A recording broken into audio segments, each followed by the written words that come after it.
Pat Byrne, a faculty member at Colorado State University. And what I'd like to do in this video is just to point out that food crops can also be ornamentals. Here is a great example. This is a pepper known as Ordoño from New Mexico and made available through Native Seed Search in Tucson.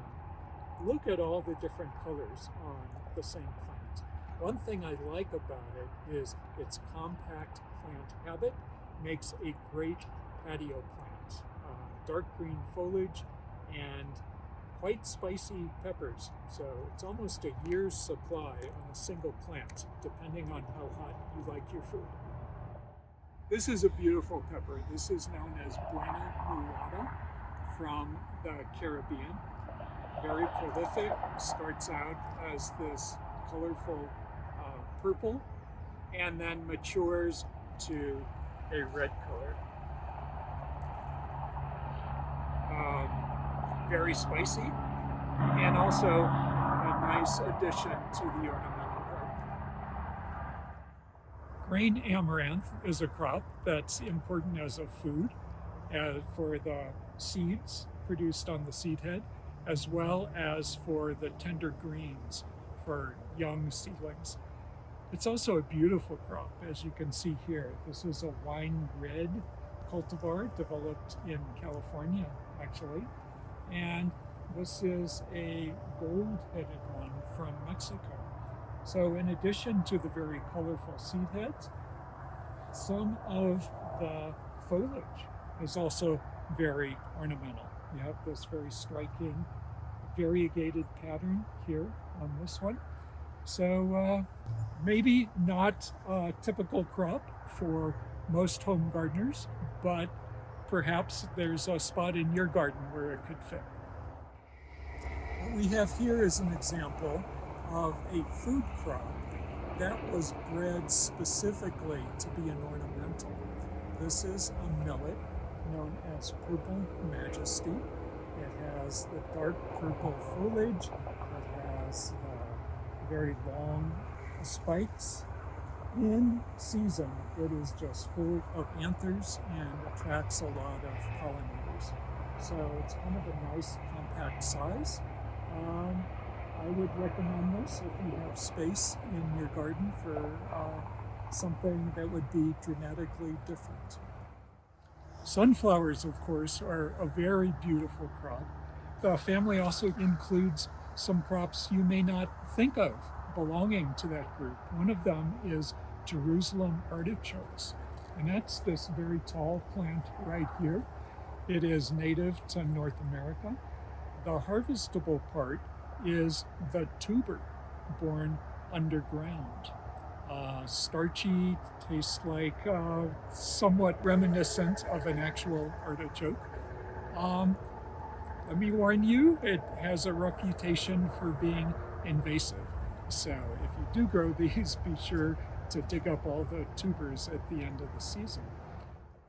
Normally in the US, when we think eggplant, we think oblong and dark purple, but really there's a wide range of size, shape, and color. This one here is known as white garden egg, and you can tell that's maybe where the name eggplant came from. It starts out this creamy white color, but then will turn to this bright orange. So they're edible, just like any eggplant would be for adding to a stir fry or stew. And in addition, add some color to your garden. It may be hard to believe, but these small fruits here are eggplants. This is known as a pea eggplant from Southeast Asia. They start out as this greenish white color and then mature to a bright orange color. They're used just like any other eggplant. They can be harvested and thrown into a stew or a curry. This has become one of my favorite eggplants. It's an Italian heirloom known as Listata di Gandia. This beautiful white striation and a very good eating quality eggplant as well.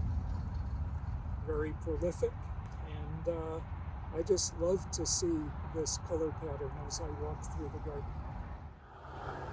Castor bean, mostly grown as an oil crop. You might have heard of castor oil, used as a medicinal, also used as a biodiesel source. But castor bean can also be an ornamental crop. This is one that was bred for the burgundy leaves and the very bright red seed pods. A beautiful crop, but potentially dangerous one. Most parts of the plant are poisonous, especially the seed pods contain a compound known as ricin, sometimes used as a poison in spy thrillers. So, an industrial crop, but also a very ornamental one, and adds a very tropical air to a garden.